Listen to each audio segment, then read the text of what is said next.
നമസ്കാരം. ഞാൻ ഇടയ്ക്ക് ദീപു ഇന്ദിരാദേവി. വാലന്റൈൻസ് ഡേ ഒക്കെ അടുത്ത് വരികയാണല്ലോ. ഗേൾ ഫ്രണ്ട്സിനോടൊപ്പം വാലന്റൈൻസ് ഡേ ഒക്കെ ആഘോഷിക്കാൻ റൂമൊക്കെ എടുക്കാൻ പ്ലാൻ ചെയ്യുന്നവർ ചില കാര്യങ്ങളൊക്കെ അറിഞ്ഞിരുന്നാൽ കൊള്ളാം.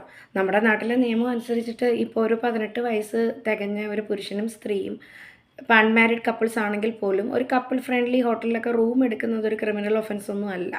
പക്ഷേ എന്നാൽ ചില കാര്യങ്ങളൊക്കെ നമ്മൾ അറിഞ്ഞിരിക്കണം. ചിലപ്പോൾ രണ്ടുപേരുടെ സമ്മതത്തോട് കൂടിയായിരിക്കും റൂമൊക്കെ എടുക്കുന്നു, ഒരു ഫിസിക്കൽ റിലേഷൻഷിപ്പിൽ ഏർപ്പെടുന്നു.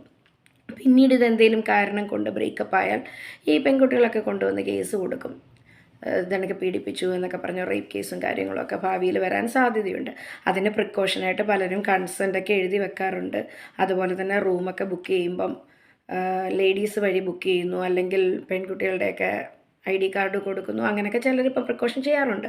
പക്ഷെ അതൊരു എവിഡൻസ് ആയിട്ട് ഭാവിയിൽ വേണം യൂസ് ചെയ്യാം. കൺസെൻ്റ് ഉണ്ടായിരുന്നു എന്നൊക്കെ പ്രൂവ് ചെയ്യാൻ. ചിലരതൊന്നും ചെയ്യാറില്ല. ഇതണക്കങ്ങ് റൂം എടുക്കുന്നു. പക്ഷേ പിന്നീട് ഇത്തരം ഒരു ഇഷ്യൂ വന്ന് അത് ഫേസ് ചെയ്യാൻ റെഡിയായി തന്നെ ഇരിക്കേണ്ടി വരും. കൺസെൻ്റ് ഇല്ല എന്ന് പ്രൂവ് ചെയ്ത് കഴിഞ്ഞ് കഴിഞ്ഞാൽ അതൊരു റിസ്ക് ആയിട്ടുള്ള കാര്യം തന്നെയാണ്.